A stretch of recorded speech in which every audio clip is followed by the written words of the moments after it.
Desde hace siglos se le atribuye a los espejos características más allá de solo reflejar cosas, pues se dice que estos son puertas a otro mundo o que son capaces de atrapar espíritus dentro.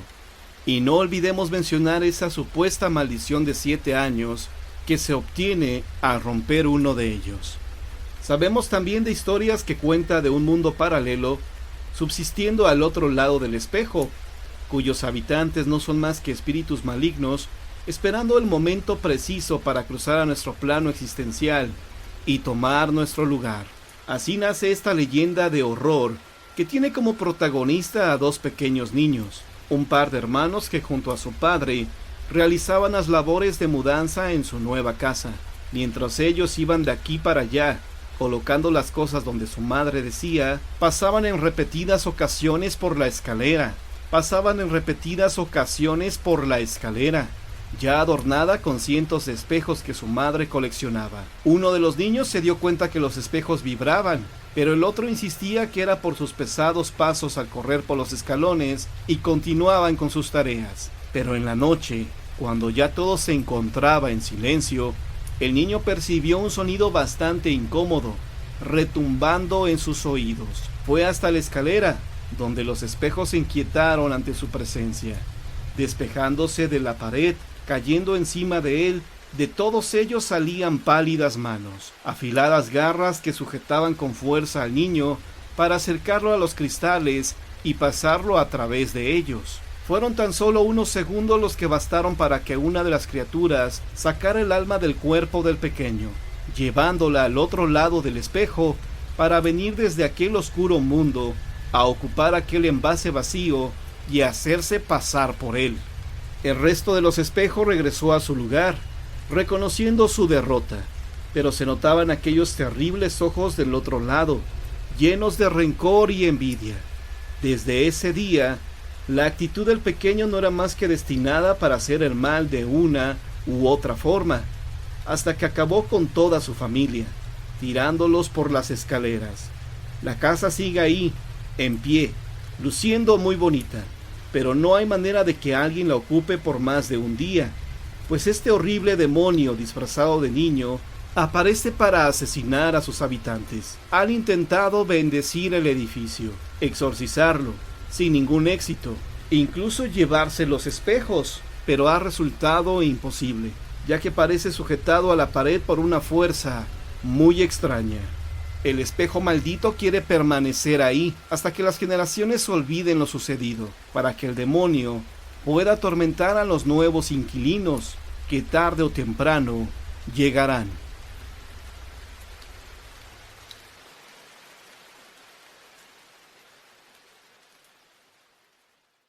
Espejos embrujados. En el mundo esotérico y paranormal tenemos una cierta fascinación por los espejos, no por el objeto en sí, sino más por sus cualidades relacionadas con lo oculto y el más allá. En la antigua China contaban con una visión muy específica de los espejos, conocidos como reflejos del más allá, donde la creencia que detrás de cada espejo existe un universo alternativo plagado de criaturas. Los espejos eran considerados portales abiertos al mismo tiempo, permitiendo que los seres de ambos lados cruzaran con total libertad. En otras culturas se cree que los espejos tienen el poder de capturar las almas. En la cultura serbo-croata, los espejos eran enterrados a menudo con los muertos para atrapar el alma del difunto y así evitar que se desviara de su camino al más allá. En otras culturas incluso cubren los espejos durante el sueño o enfermedad para evitar que las almas queden atrapadas en ellas, abandonando el cuerpo por completo. Uno de los casos más conocidos relacionados con espejos embrujados es el de una pareja londinense que cogió un espejo de la basura y se lo llevó a su piso. Ambos comenzaron a experimentar extraños dolores, depresión y en algunas ocasiones reportaban profundos arañazos en su cuerpo. En lugar de tirar el espejo, la pareja optó por vender el espejo en eBay. Entre los frecuentes encuentros fantasmales en los espejos, los más conocidos son las sombras. Las misteriosas sombras son normalmente masas oscuras en ocasiones de forma humanoide, aparentemente formados por un material estático denso. A diferencia de los fantasmas tradicionales, la luz ni siquiera puede atravesar por su composición densa. Por esa razón, algunos ni los clasifican como verdaderos fantasmas debido a estas características únicas. Muchas historias que involucran la aparición de estas misteriosas sombras también empiezan con un avistamiento en un espejo.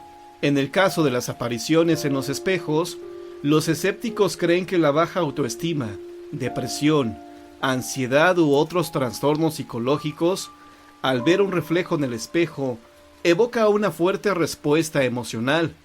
Pero lo que no tiene respuesta es para todas aquellas personas que han afirmado observar una espesa niebla o han experimentado ciertos síntomas después de haber comprado un antiguo espejo.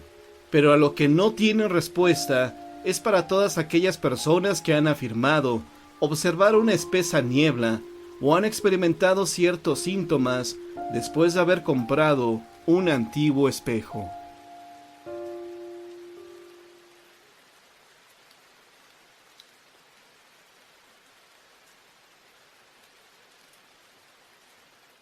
Las responsabilidades de los estudios me llevaron a quedarme hasta una hora muy alta de la madrugada.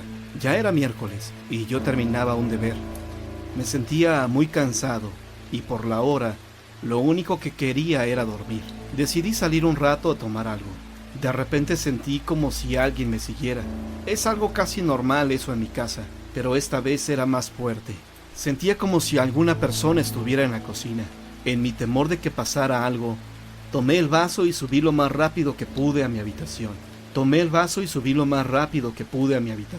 Al poder entrar en ella, pensé que ya había acabado todo y que solo era una vez más puros ruidos, pero no fue así.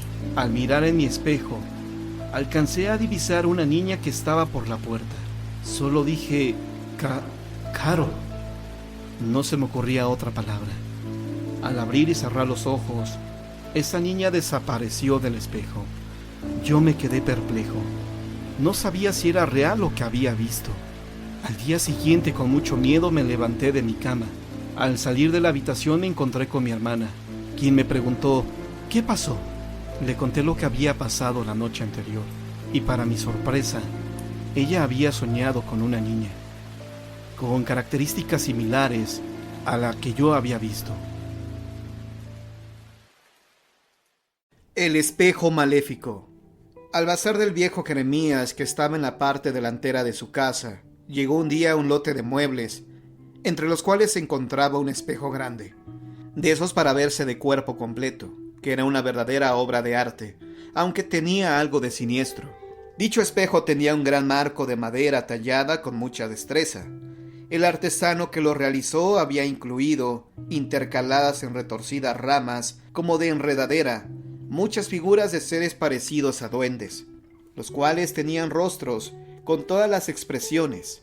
Unos lloraban, otros parecían estar desesperados, algunos sonreían, otros daban la impresión de estar soltando sonora carcajada. Podían verse también caras de odio, de ira, de envidia, de tristeza, pero ninguna que estuviera serena. A Jeremías, que era un avaro, le fascinó el espejo desde el principio. Durante muchos días pensó que pediría un precio muy elevado por él.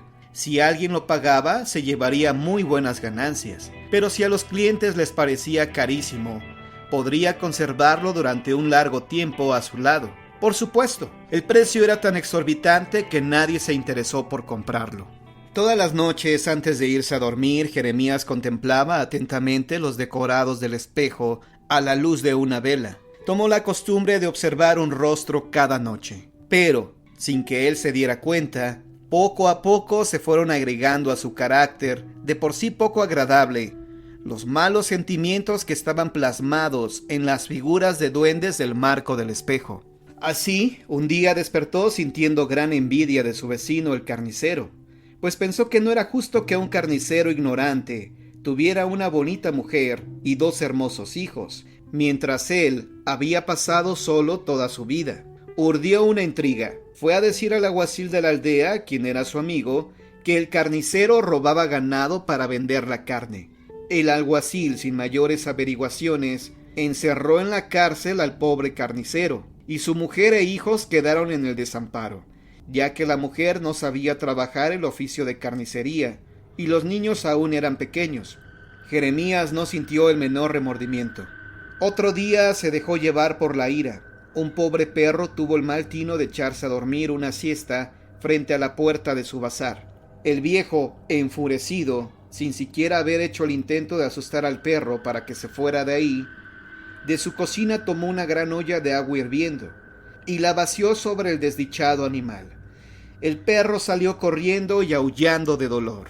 Muchas cosas horribles y malvadas por el estilo hizo Jeremías a lo largo de 3 meses. Por cada maldad o daño al prójimo que cometía, su rostro se hacía más y más feo. Sus ojos se hundían, mientras sus orejas y nariz crecían y se iban poniendo puntiagudas.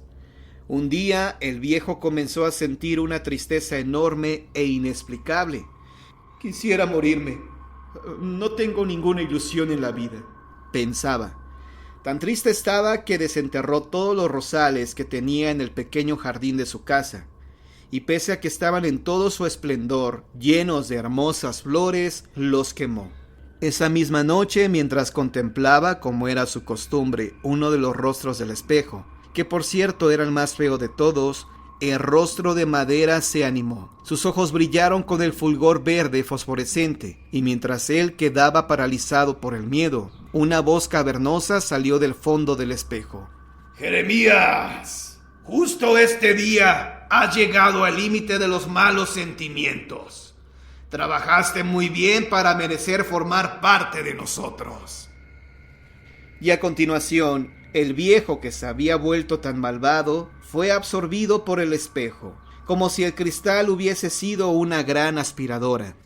Pasaron 5 días. Una mañana su amigo el alguacil, que fue a buscarlo, preocupado porque no lo había visto en la cafetería ni en el mercado, que eran los lugares que el dueño del bazar frecuentaba, nunca lo encontró, pero vio el jardín devastado. De pronto su mirada se fijó en el espejo. Vio que uno de los rostros de duendes que adornaban el marco y que llamaba mucho la atención por su expresión de horror, tenía un extraño parecido con su amigo. Como el alguacil no se distinguía por su honradez, pensó que, ya que Jeremías había largado quién sabe a dónde sin avisarle, él tenía derecho a heredar algo de sus bienes. Esa misma tarde regresó e hizo el inventario de los muebles y adornos que al día siguiente ordenaría que fueran llevados a su domicilio. Sin embargo, aunque era un objeto muy pesado, decidió cargar con el espejo y llevarlo personalmente a su casa, pues sus extrañas decoraciones le habían fascinado.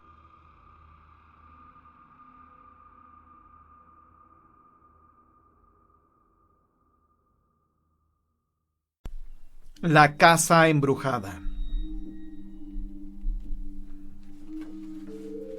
Suele ocurrir que en toda población o colonia donde existan viejas casonas, alguna de ellas está embrujada o tiene un fantasma. Al menos eso es lo que creen muchas personas. Pero Juan José, un policía que prefería trabajar por las noches, porque aseguraba que ese era el turno más tranquilo, pensaba que eso de los espantos era pura patraña de gente supersticiosa. Así que cuando su jefe le dijo que debería comisionarlo a la vigilancia nocturna de una casona antigua que pronto sería rematada, pues su dueño había fallecido sin dejar herederos, aceptó sin dudarlo. Por más que varios de sus compañeros le dijeron que mejor pidiera ser relevado, pues entrar a esa casa era arriesgarse a desconocidos peligros, Juan José ignoró sus advertencias. Se burló de ellos y les aseguró que les demostraría que ahí no pasaba nada. Esa noche llegó a trabajar muy entusiasmado. Llevaba un buen termo de café para resistir la velada y una gruesa chamarra para no pasar frío, además de su linterna y su pistola. Su turno transcurrió con relativa tranquilidad, excepto porque adentro de la casona hacía más frío que afuera y porque se oían rechinar los pisos de madera, ruidos que él atribuyó a la presencia de ratas. La segunda noche parecía que todo iba a estar igual de tranquilo. Juan José estaba francamente aburrido. Para evitar dormirse, decidió hacer una ronda más. Tomó su linterna y empezó a recorrer la casona, inspeccionando todo a detalle. En una de las recámaras de la planta alta, vio algo que no había notado la noche anterior. En la pared había unas manchas extrañas. Parecían de esas de moho que salen cuando hay humedad. Se acercó a tocarlas para confirmar su teoría. La pared estaba bien seca, y extrañamente, con la luz de la linterna, las manchas se fueron desvaneciendo, hasta que la pared quedó totalmente lisa otra vez. «Estoy cansado», pensó para sus adentros. «Por eso veo visiones. Ninguna mancha aparece y desaparece tan rápido». La tercera noche, picado por la curiosidad, subió de nuevo a la habitación donde había visto las manchas, y ahí se estuvo un buen rato. Dieron las 11, las 12 de la noche, y no pasaba nada. Fastidiado, estaba a punto de salir de ahí para bajar de nuevo a lo que había sido la sala, cuando escuchó extraños sonidos, parecidos a un castañeteo de dientes que provenían de la pared. Volteó rápidamente pensando descubrir alguna rata que roía un trozo de algo duro, pero cuando apuntó la luz de su linterna al sitio de donde provenía el ruido, descubrió sorprendido que ahí estaban de nuevo las manchas. Lo confirmó, no era su imaginación. Eran unas manchas de oscuro color verdoso que se movían y se alargaban sobre el muro. Cuando vio que una de las manchas, la más grande, se desprendía de la pared y alargaba algo parecido a unas garras que se dirigían hacia él, Juan José quedó paralizado por el horror. No podía gritar, mucho menos correr, aunque era lo que más deseaba en ese momento. Soltó la linterna, que se hizo pedazos cuando cayó al piso. Todo quedó en tinieblas. Al día siguiente por la tarde, viendo que Juan José no se reportaba, su jefe envió a 2 compañeros a buscarlo. No había llegado a su casa. Entonces fueron a la vieja casona. Tampoco lo encontraron ahí. En lo que había sido la sala estaba su chamarra y su termo con café. Los policías comenzaron a registrar la casa, pero nunca encontraron ni rastros de su compañero. Solo vieron en una de las habitaciones del segundo piso la linterna rota y un extraño charco rojizo en el piso, cuya forma recordaba vagamente la de un cuerpo humano.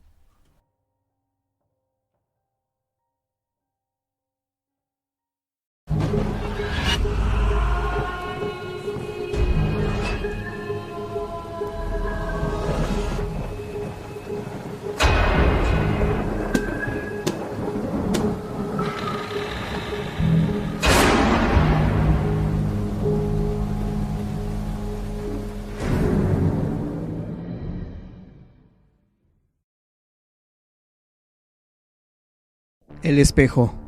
Era de noche, llovía con fuerza y se formaba una cortina que apenas dejaba ver más allá de uno mismo. Ana volvía a casa, deseando llegar lo antes posible debido al mal tiempo. No se veía a alguien, solo a lo lejos una figura. Estaba parada de pie en medio de la calle como si estuviera esperando a alguien. Ana miró la figura y se puso nerviosa. Aceleró el paso. La figura siguió observándola durante unos momentos más y desapareció entre la incesante lluvia. ¿Quién sería aquella persona? ¿Por qué la miraba? No entendía nada y pensando en eso llegó a casa. Abrió la puerta y entró. Nadie había. Sus padres se habían ido a cenar fuera con unos amigos, así que llamó para que le trajeran la cena a casa, y mientras llegaba prendió la tele.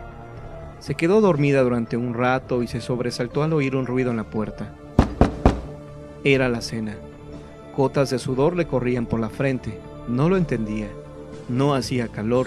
Sentía algo en su interior y echando un vistazo a la calle intentó calmarlo. Por supuesto, no había nadie, pero Ana no estaba tan segura. Aquella figura la había puesto demasiado nerviosa. Pasaron los días y de vez en cuando, al mirar hacia atrás, más de una vez creyó verlo entre la gente.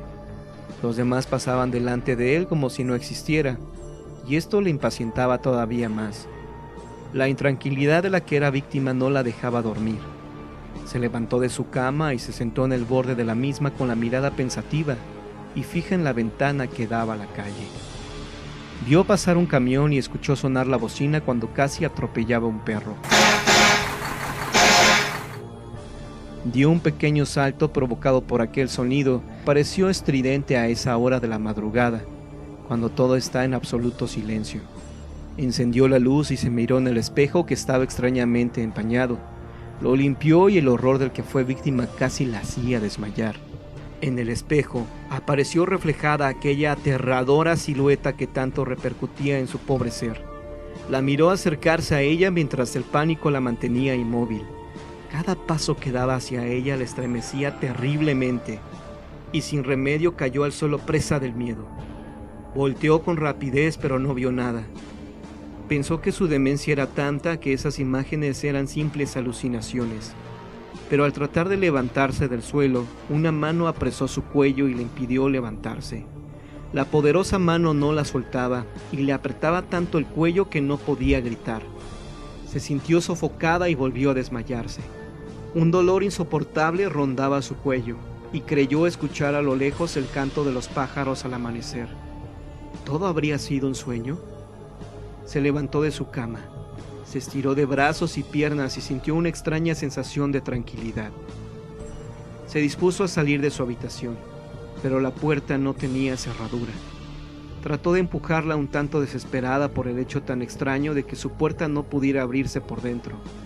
Le gritó a su mamá, pero parecía que nadie la escuchaba. Histérica trató de salir por la ventana, pero el resultado fue el mismo que con la puerta. Recorrió su cuarto en busca de alguna respuesta, pero no encontraba nada. Se preguntó si esto era consecuencia de lo que pasó la noche anterior, si realmente no fue un sueño, y de la manera más terrible se dio cuenta que todo había sido realidad. Miró en el espejo y no se vio reflejada. Lo que vio fue a su madre llorando sobre el cuerpo de alguien que enseguida se reconoció como a sí misma. Le gritó a su madre, le gritó que no estaba muerta, que estaba del otro lado del espejo. Pero todo fue inútil. Aquel extraño encerró su alma dentro del espejo y se quedó ahí para siempre.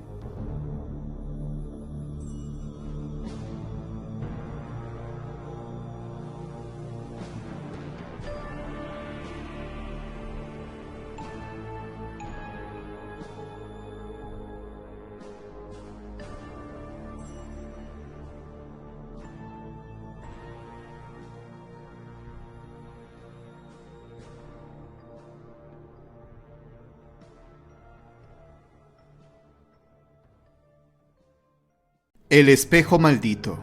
Historia escrita y narrada por Juan Antonio Amezcua, alias John Misterio. Hola, mi nombre es Alejandro, y les contaré mi experiencia con lo sobrenatural.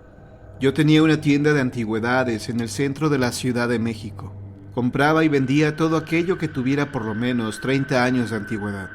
Juguetes, cuadros, relojes, cualquier cosa. Hay gente que le gusta comprar piezas viejas, antiguas, que son dignas de estar en cualquier museo para ser exhibidas. Tener una tienda de este tipo requiere que estés de un lugar a otro, buscando con los chachareros o en otras casas de antigüedades, piezas que por alguna razón no se han vendido. Afuera de mi tienda tenía un letrero que decía, compro cosas antiguas, y así es como me llegaron varias de las piezas que tenía a la venta. En otras ocasiones no era tan sencillo, tenía que ir por ellas bastante lejos. Recuerdo que en una ocasión tuve que viajar hasta el estado de San Luis Potosí por un baúl que era de 1910. Era necesario ir por él, ya que antes de comprarlo, debes asegurarte que la pieza sea auténtica y no una réplica.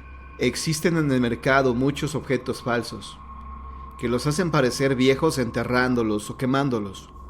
A lo largo de estos años de experiencia, aprendí que la mejor forma de descubrir si un objeto era viejo era oliéndolo.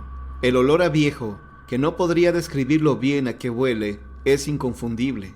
Toda pieza antigua agarra este olor característico. Tenía un amigo que se dedicaba a lo mismo que yo. Él tenía su tienda de antigüedades en el Estado de México. Cuando un cliente me pedía alguna pieza que no tenía, le hablaba para preguntarle si de casualidad él la tenía o podía conseguirla. Muchas veces la hallaba, en otras ocasiones no lo lograba, y es que aunque el cliente tenga el dinero, Simplemente la pieza que busca ya no existe, o las pocas que sobreviven no están a la venta. Cierta tarde a mi negocio llegó un hombre de unos 50 años de edad. Llevaba una caja de plástico. Quería venderme algunas piezas que pertenecieron a su padre, las cuales había heredado de su abuelo. Lo invité a pasar a mi tienda. El hombre abrió la caja y adentro llevaba muchas antigüedades como juguetes de lata, floreros, discos en acetato, medallones, cuadros, teléfonos antiguos, etc. Debo confesar que todo lo que me llevaba eran muy buenas piezas y que fácilmente las vendería a un buen precio, así que acepté comprarle todo lo que traía. Oiga, qué buenas piezas me ha traído. Si tiene más, me gustaría que me las trajera. El hombre me dijo que esto era todo lo que él tenía y que me las vendía porque a él no le interesaba conservarlas y que estaba necesitado de dinero. Le pregunté cuánto quería por todo y me dio un precio. Le ofrecí un poco menos de lo que él pedía y finalmente aceptó. Fui por el dinero y al momento de estarle pagando, me dijo que tenía un espejo bastante antiguo y que había pertenecido a su abuelo, que si me interesaba comprarlo. Los espejos antiguos no se venden muy bien, le dije. Hay muchas réplicas. Este es genuino, como le digo, perteneció a mi abuelo. No dudo que haya pertenecido a su abuelo, le dije. Lo traigo en el auto, se lo puedo mostrar, dijo el señor buscando la manera de convencerme. Bueno, tráigalo y ya vemos, le dije. El señor fue a su automóvil y regresó minutos después con el espejo. No lo traía envuelto, ni lo había limpiado, todo estaba empolvado. El marco del espejo era de madera y se veía aún en buenas condiciones. El marco estaba tallado a mano y en verdad era una obra de arte. Sí, es muy lindo, le dije, pero honestamente no me interesa comprarlo. Bueno, deme al menos 500 pesos por él, me dijo. Lo medité un poco. Soy de esas personas que difícilmente cambian de opinión, pero finalmente acepté, porque el marco era hermoso y pensé en conservarlo, tenerlo de adorno en mi casa. Pasaron los días y el espejo, por una u otra razón, se me olvidaba en la tienda, hasta que un viernes lo metí a mi auto y me lo llevé. En el taller que tenía en casa, comencé a limpiarlo. Con un líquido logré quitarle todo el polvo al marco y quedó como nuevo. Pensé entonces que me habían timado, porque el marco no se veía de hace más de 80 años.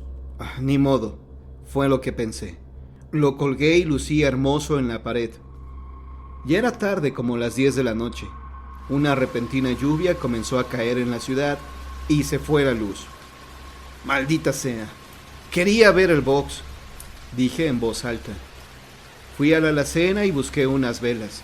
Encendí una y me percaté que el cuadro que había comprado tenía un soporte para colocar una vela. Así que le coloqué una y con el reflejo que daba el espejo iluminaba más la habitación. Me acosté en la sala y el sonido de la lluvia me arrulló a tal grado de quedarme dormido. A la mañana siguiente desperté sin contratiempos. Me levanté para desayunar. Tenía hambre. Me dirigí a la cocina y vi que el café estaba tirado, lo cual me extrañó porque la noche anterior no había bebido café.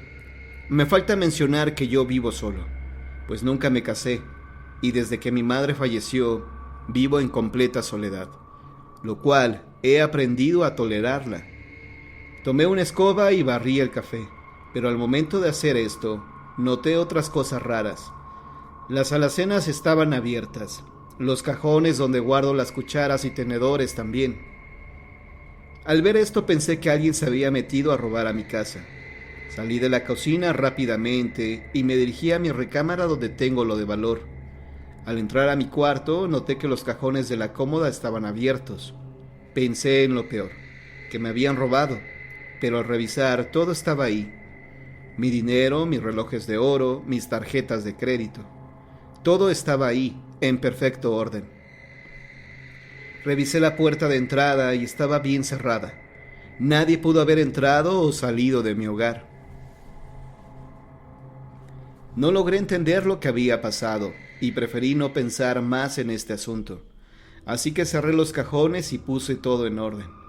Después me fui a mi tienda de antigüedades y el día transcurrió con normalidad. Regresé hasta la noche, pues de ahí me fui a visitar a un amigo que tenía tiempo de no haberlo visto. Cuando entré a mi casa, noté que cerca del espejo había unas pisadas hechas como de ceniza. Al verlas, sentí escalofríos.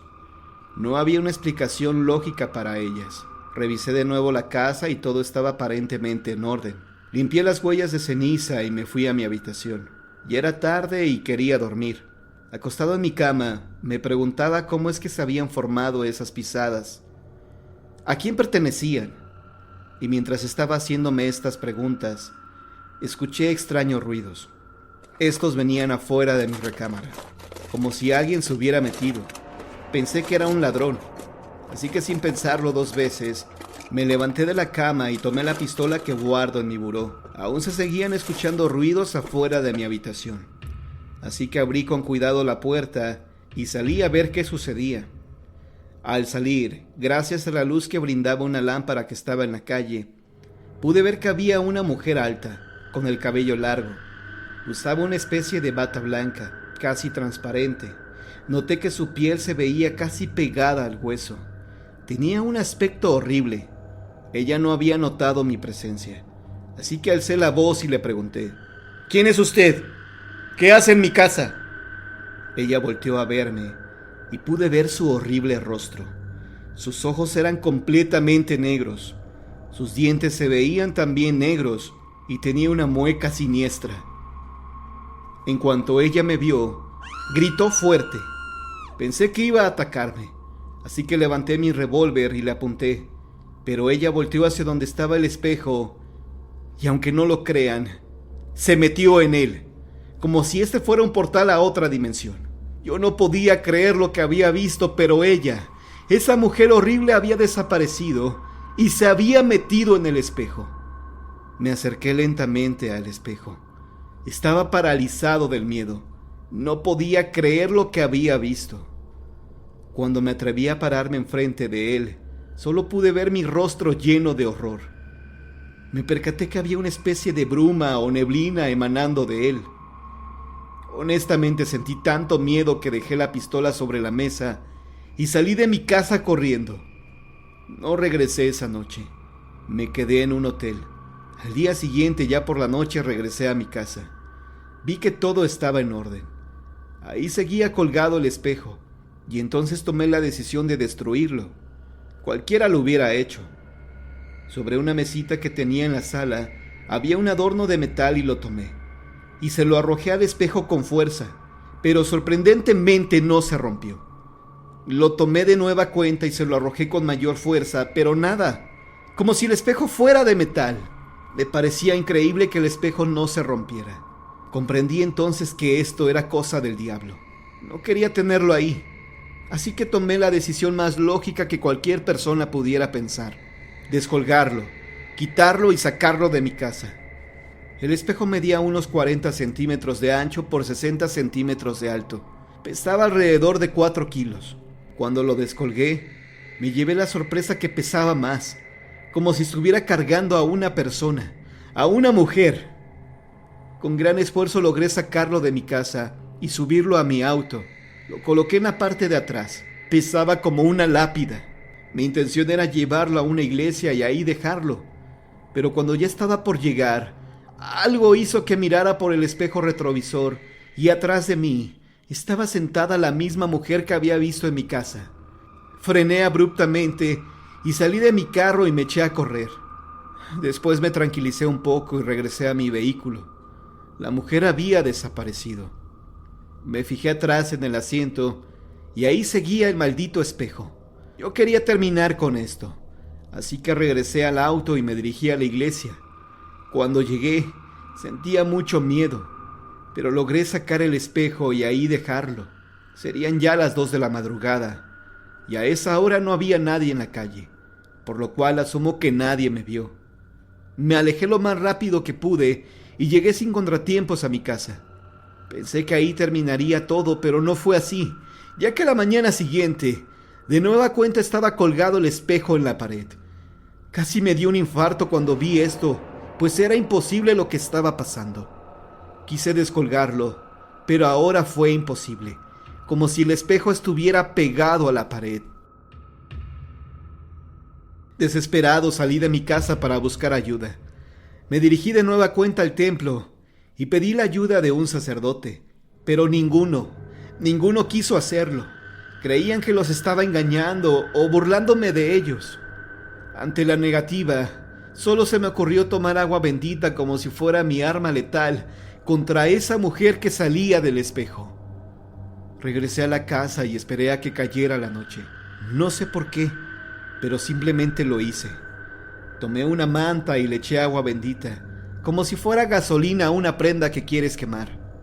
Se la puse enfrente del espejo, cubriéndolo por completo, con la esperanza que esto funcionara, que impidiera que esa mujer saliera de nuevo. Me fui a acostar a mi recámara, y a pesar del miedo que sentía, me quedé dormido. Fue durante la madrugada cuando escuché unos golpes que venían precisamente de la sala en donde estaba colgado el espejo, como si alguien estuviera golpeando la pared. Me levanté rápidamente y fui a ver qué pasaba. Cuando llegué al lugar donde estaba el espejo, me horroricé al ver que de la manta que la había colocado al espejo se percibían unos puños como si trataran de romperla. Esta manta, que había sido empapada con agua bendita, servía como una barrera que impedía el paso a ese ser. La mujer, al ver que no pudo salir por este portal, desistió y se marchó. Había encontrado la forma de no permitirle más el paso a nuestro mundo, y eso es lo que hago hasta la fecha. Cada noche, antes de dormir, empapo una manta con agua bendita y se la coloco al espejo. Esto se ha convertido en mi maldición, pero prefiero 1000 veces hacer esto que volver a ver a esta mujer en mi casa. No sé por cuánto tiempo más lo haré. Tampoco sé si el hombre que me vendió el espejo lo sabía, si él tenía conocimiento de esto. No lo sé. Nunca más tuve contacto con esta persona. Y si tú algún día vienes a visitarme, que no te caiga por sorpresa cuando me veas mojar esta manta y colocárselo al espejo. El espejo maldito.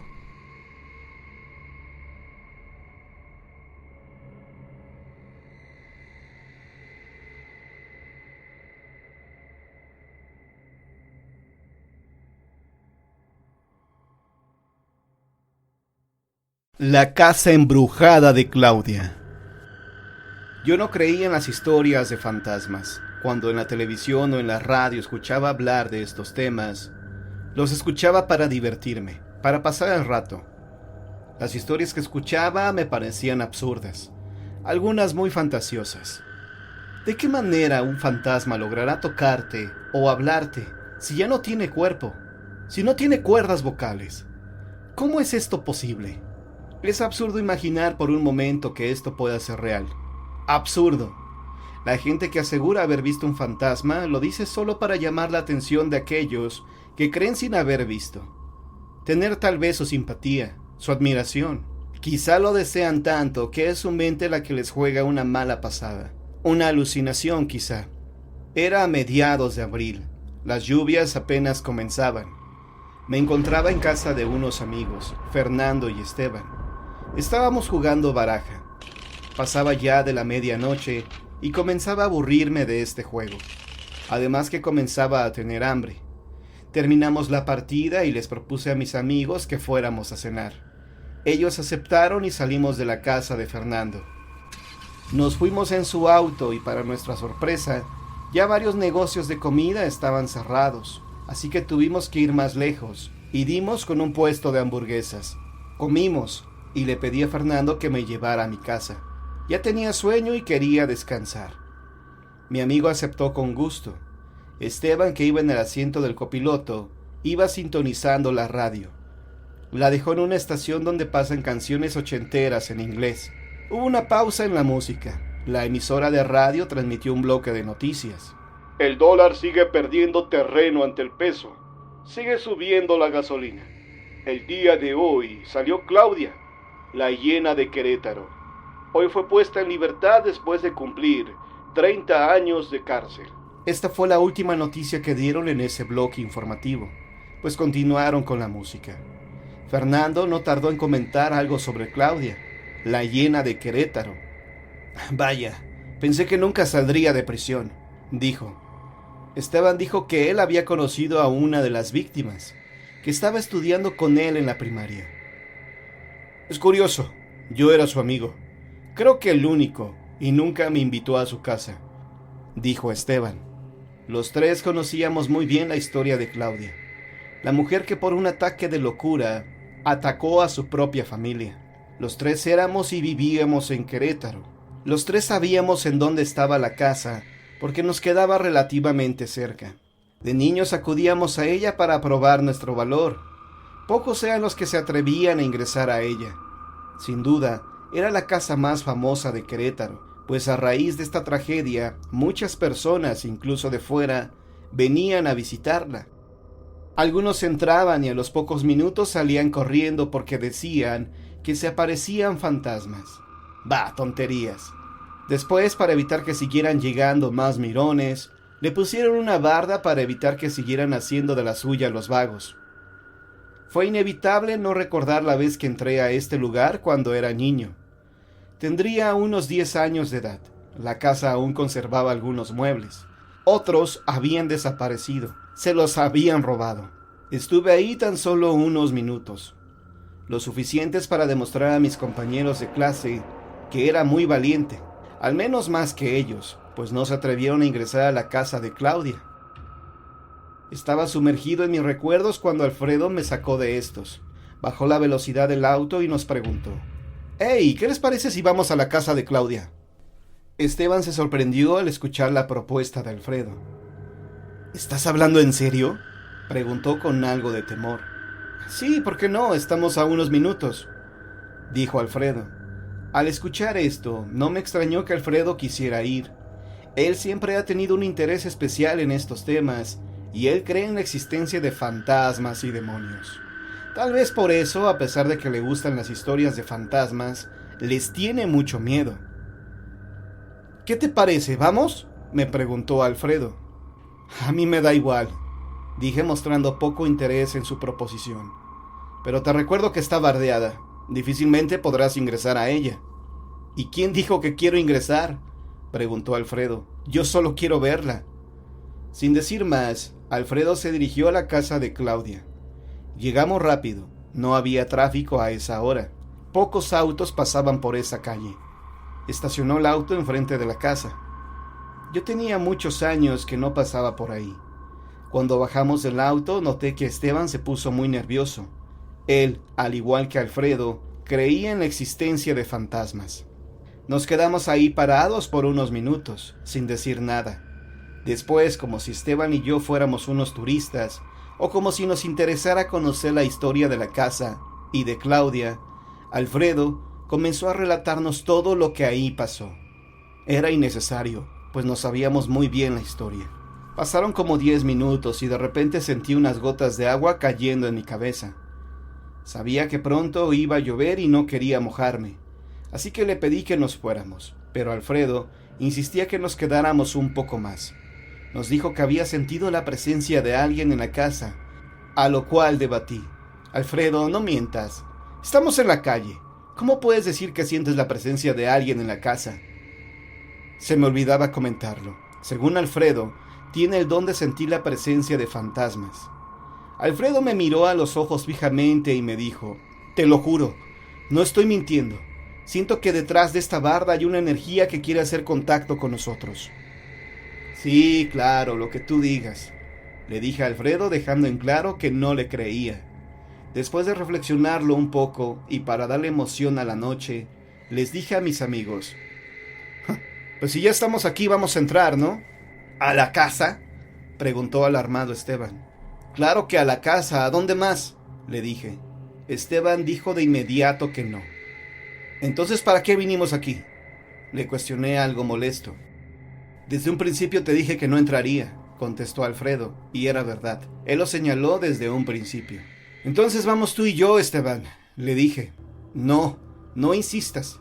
Yo no me atrevo a entrar ahí», dijo Esteban. «¿Entonces el único valiente de aquí soy yo?», pregunté burlándome de ellos. «Te doy 1,000 pesos y te quedas esta noche en la casa de Claudia», me dijo Alfredo. La propuesta me tomó por sorpresa. No imaginé que Alfredo fuera capaz de decirme algo así. Sin pensarlo mucho, le dije, ok, juega. Aunque me hubiera ofrecido 100 pesos, yo hubiera aceptado, pues soy una persona que le gustan los retos. ¿Y cómo sabremos que en verdad lo harás?, preguntó Esteban. No sé, les dije. Tan solo que se quedan aquí afuera a vigilarme para que vean que no me salí. No, hay otra manera, dijo Alfredo. ¿Cuál?, pregunté. Alfredo se quitó su reloj y me lo dio. Toma, tendrás que tomarte una foto cada hora y me la enviarás por WhatsApp. Está bien, le dije a Alfredo. Cosa de niños. Tomé el reloj y le pedí que me ayudaran a subir a la barda. Me preguntaba cómo le haría para salir de la casa cuando fuera de mañana. Subí a la barda y vi que pegada a la pared había un tinaco viejo y oxidado. De este me apoyaría para bajar del otro lado y para salir a la mañana siguiente. Bueno, hasta mañana, niñas, les dije. Ingresé a la casa y como si fuera una película de horror, al momento de dar los primeros pasos hacia la casa, escuché un trueno. Se iluminó la casa por el rayo y comenzó a llover. Antes de entrar a la casa escuché que Alfredo encendió el motor del auto y se fue. No había vuelta atrás, y no porque me asustara la idea de quedarme solo, sino por las incomodidades de quedarme en un lugar así. Entré a la casa. Esta ya no tenía puerta. Con mi teléfono celular fui iluminando por donde iba. Como lo esperaba, el lugar estaba lleno de polvo, tierra, mucha basura que los vagabundos y demás curiosos ahí dejan. La casa ya no tenía muebles, ningún objeto que perteneció a esta familia. Todo fue saqueado, sin importarles que algunos objetos estuvieran manchados de sangre. Llegué a una habitación pequeña de la casa. Estaba en la parte de arriba. Afuera había iniciado la lluvia y caía con mucha intensidad. Era completa oscuridad y a los pocos minutos de estar ahí, pensé que había sido la peor tontería de mi vida. Pudiendo estar en otro lugar, no sé, en un bar bebiendo con otros amigos, estaba aquí, sentado en un cartón que encontré, esperando a que amaneciera. Todo lo había hecho por ganar la apuesta, no tanto por el dinero. Los minutos pasaron y me llegó un WhatsApp de Alfredo. Me pedía que me tomara una foto mostrando su reloj. Yo obedecí, tomé una foto y marcaba apenas la 1 de la madrugada. Me esperaban muchas horas más de soledad. Al estar ahí fue inevitable, y recordé la primera vez que había ingresado a este lugar. Aquella vez no subí, me quedé abajo y pasé unos minutos. Recordé algunas fotografías que vi en los diarios, nada agradables por cierto. Preferí navegar por internet desde mi celular para despejar mi mente. No quería sugestionarme al estar en este lugar. Mientras hacía esto, escuché unos pasos en la parte de abajo, como si fueran unos tacones de mujer. Le puse pausa al video que estaba viendo para escuchar mejor. El taconeo seguía, y cada vez se escuchaba con mayor fuerza. Me imaginé por un momento a Claudia entrando a su casa. Debe ser Alfredo que quiere hacerme una broma. Fue lo que pensé. Consideré por un instante que Alfredo y Esteban querían espantarme, que habían ingresado después que yo y se habían escondido para espantarme, aunque se me hacía difícil aceptarlo, porque ellos son unas verdaderas gallinas. Me puse de pie, encendí la linterna de mi celular y bajé para ver de quién se trataba. No había nadie. En ese momento llegó otro WhatsApp y me tomó por sorpresa. Casi tiro el celular.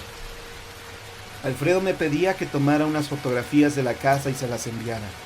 Quería ver cómo lucía ahora. Sentí un nudo en la garganta.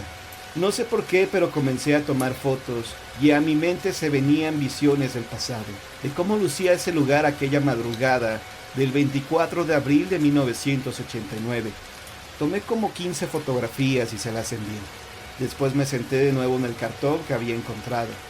No pasaron ni 10 minutos cuando Alfredo me llamó.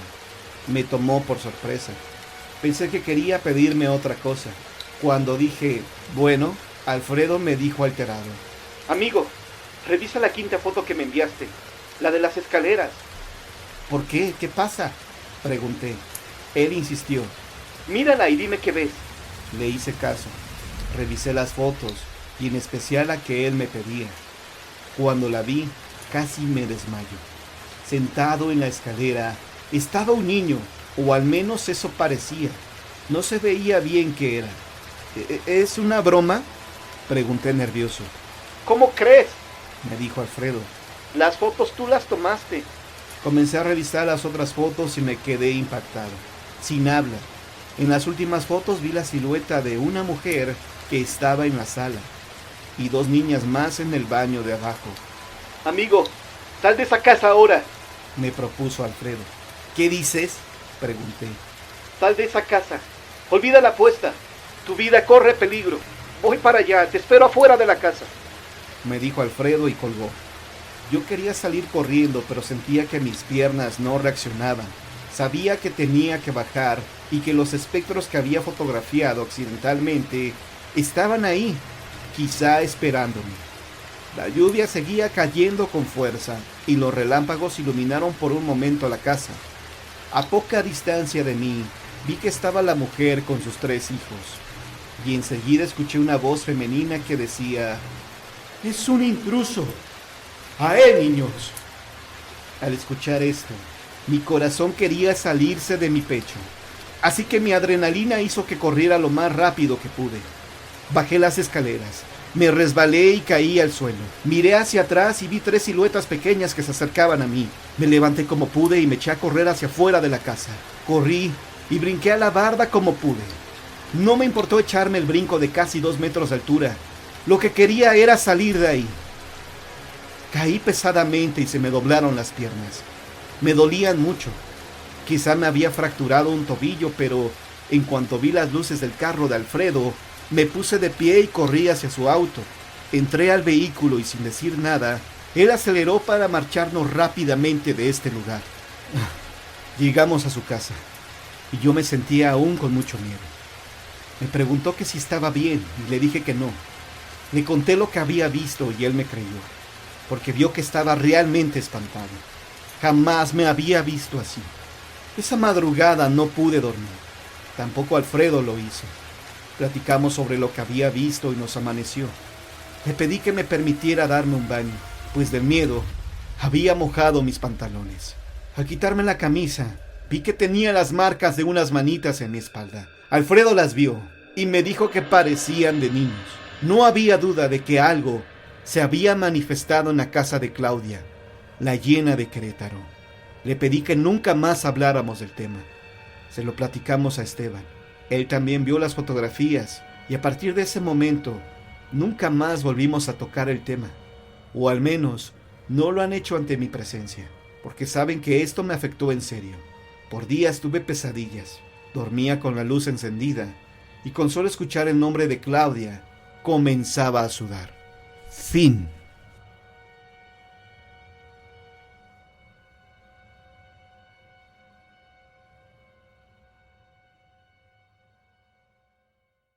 Oliver, muchas gracias por estar aquí. ¿Qué nos vas a contar esta noche? Bien, pues mira, desde el otro día estoy con que te marco, incluso te acuerdas que esa vez tratamos de tener una videollamada, Sí, hombre. pero no se pudo. Entonces, mira, me gustaría contarte el día de hoy, así como brevemente, la historia de la casa de mis papás. Sí. Han pasado un par de cosillas por ahí que me gustaría compartir contigo y con tu público. Gracias, Oliver. Entonces nos vas a contar lo que se vive en la casa de tus papás. ¿Esta casa dónde se encuentra? Esa casa se encuentra en el límite de la Gustavo Amadero y Tlalnepantla. No sé si conoces por Acueducto de Guadalupe. Claro que sí, de ahí me la paso a cada rato porque ahí vive la familia de mi mujer y ahí por ahí ando siempre. Ah, mira, ¿cómo crees? Son vecinos, ellos sí. Sí. Sí, mis papás viven muy cerca, bueno, mi mamá, pues mi papá ya falleció, pero viven muy cerca de donde está el Walmart y el Chedraui. De Tenayuca, ¿no? Ándale, sí, Tenayuca está muy cerca también. Que hay unos edificios, unos condominios por ahí. Ándale, Una zona privada, sí. Por allí, exactamente. Conozco perfectamente. Adelante. Entonces, mira, te platico. Esa casa la construyeron mis papás. Esa casa debe tener hecha no mucho tiempo. Yo creo que debe tener unos 20 años que está construida. Sí. Mis papás compraron el terreno que originalmente era un taller, que fue un taller durante un par de años, unos 10 años. Pero antes de ser eso, era un establo que pertenecía como a un rancho más grande. El punto es que en ese terreno pues, pasaron muchas cosas de las cuales pues, nosotros no tenemos como el conocimiento. Aparte, Oliver, perdón que te interrumpa, eso entonces ya es un terreno muy viejo, porque eso que comentas de que tenía un establo, bueno, pues ya tiene más de 50 años con facilidad. Sí, seguro, si no es que más. Sí, yo creo que sí. ¿Cuándo fue la última vez que vimos un establo en la Ciudad de México? Sí, exactamente. Bueno, prosigue, perdón. No te preocupes. Sí. Entonces, lo que sí sabemos que ocurrió es que mis padres fincan la casa y la hicieron básicamente desde el día 1 hasta que la terminaron, la hicieron 2 albañiles, que fueron como los maestros que guiaban a los otros albañiles. Eran muchos, pero esos 2 estuvieron siempre como con todos los equipos de albañiles, y eran los que daban seguimiento, y no recuerdo de momento el nombre de los 2 señores, pero lo que sí es que cuando fue la última, así ya la casa estaba terminada, mis papás les pagaron por última vez a los 2 albañiles. Los 2 fueron la última casa que hicieron los albañiles. Uno de ellos, de regreso a su pueblo, porque no era de la Ciudad de México, era de un lugar lejano en el Estado de México, cuyo nombre no recuerdo. Sí. Iba llegando para allá y lo asaltaron, le quitaron el dinero y lo mataron. Uf. Y el otro señor se puso una borrachera tan loca con el dinero que se murió. Ajá. Entonces, pues nosotros nos enteramos. Yo en aquel entonces pues, era un niño y pues se nos hizo que estaba como mala onda, pero pues ya. Ajá. Entonces, con el tiempo empezaron a pasar cosas raras en la casa. Allá pasaban, porque la verdad es que el terreno era muy viejo y probablemente pasaban ya cosas desde antes. Sí. Pero una vez estaba mi mamá con unas amistades de ella, estaban sus hijos y los hijos de esta señora y una señora estaban sentados en la entrada de la sala, en un sillón que daba al patio. Entonces mi mamá estaba en la cocina desde donde estaba platicando con ellos. Entonces les estaba diciendo que no me acuerdo de qué estaban platicando en realidad, pero la señora de repente interrumpe a mi mamá y le dice: oiga señora, mi mamá se llama Blanca, señora Blanca, ¿qué le están construyendo los albañiles? Ajá. Entonces mi mamá pues se sacó de onda porque pues obviamente no habían albañiles, ¿no? Y la señora también lo preguntó con curiosidad porque pues sabía que la casa estaba pues lista, ¿no? O sea, ya no había nada que hacerle y pues le dio curiosidad ver a un albañil. Ajá. Entonces mi mamá le contestó que nada, que no habían albañiles en la casa. Entonces la señora, ya muy asustada, le dijo que es que ella había visto cruzar un albañil el patio, o sea, que había pasado enfrente de ella. Sí. Entonces pues lo primero que pensó mi mamá en realidad no fue en un fantasma, sino que se había metido un ladrón. Entonces ella, acompañada de los hijos de la señora, fueron a ver en el patio, en la azotehuela, a ver dónde estaba, pero nada, no encontraron nada. Y la señora, ya como más tranquilo, se empezó a describir al albañil y le dijo: no, pues es que estaba vestido con una camisola y traía como un sombrerito y estaba sucio de mezcla en los hombros, y pasó y no me vio, o sea, ella se siguió así, ese señor se siguió, no volvió a ver para nada, o sea, como si estuviera en lo suyo. Sí. Y entonces pues ya escuchando la descripción, pues mi mamá llegó a la conclusión de que había sido uno de los 2 maestros que habían hecho la casa y que habían muerto. Ajá. Y en una ocasión posterior, el esposo de mi hermana pasó por ella cuando todavía eran novios, pasó por ella a la casa y ya en la noche, eran como las 10 de la noche. Entonces fue por ella, toca el timbre, mi hermana sale y le dice: espérame tantito. Regresa, él se queda en la entrada porque iban a salir. Se queda en la entrada, se asoma, pero pues no pasa, y a los minutos regresa mi hermana y le dice: no, pues ya vámonos, no sé qué. Y él le responde: oye, pues es que me da mucha pena que desperté a tu papá y yo creo que le hice enojar porque pues por la hora. Ajá. Y ella le responde: no, pues la verdad es que no creo que eso haya pasado. Y él dijo: no, sí, es que hasta se asomó y pues no me saludó ni nada. Aclaro que él no conocía en aquel entonces a mi papá. Ajá.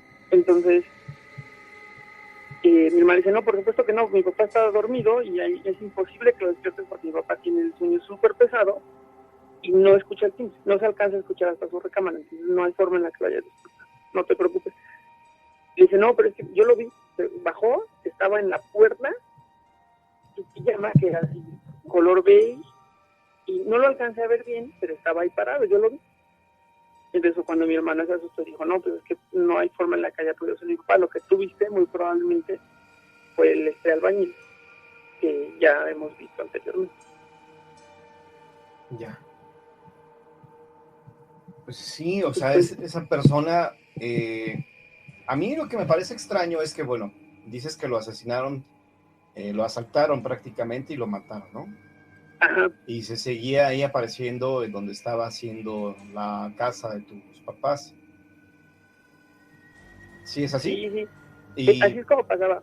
ajá, Lo que yo creo, y pues igual seguro no te resulta nada ajeno, es esto que se dice de que cuando la gente muere, pero que muere en situaciones como muy abruptas o que no, pues que obviamente no esperaban, existe este trauma post-mortem, ¿no? Entonces tú no sabes que estás muerto, entonces sigues como replicando las últimas cosas que hiciste. Entonces eso es lo que podría pensar. U otra cosa es que también a lo mejor al ser la última casa que construyó, pues tiene como allí un vínculo con el lugar, ¿no? A lo mejor es eso. sí, pues imagínate toda la energía que dejan los maestros albañiles en sus obras, todo el trabajo, el esfuerzo, que la energía que dejan en una construcción, pues evidentemente, pues como tú lo comentas, ¿no? Posiblemente por eso se manifestó, porque pues cuántas horas no pasó, cuántos días no pasó ahí en la casa de tus papás construyéndola. Sí, tiene toda la razón, ¿eh? O sea, yo no lo había pensado así, pero todo el término de inversión emocional, inversión de energía, inversión de tiempo, seguro que a veces uno que nada más escribe algo que ya se siente súper vinculado con ello, ¿no? Sí. Imagínate a alguien que le deja realmente tanto tiempo y que lo ve tan como pues, tan sólido, ¿no? Porque al final del día es una casa. Entonces, pues seguramente ahí hay un vínculo emocional muy fuerte que pues es difícil de romper. Sí, está difícil eso de ser albañil. Me ha tocado a mí, pues sí, echar pisos o cosillas así por la necesidad, y es un esfuerzo muy grande y una energía que mi respeto para esos señores.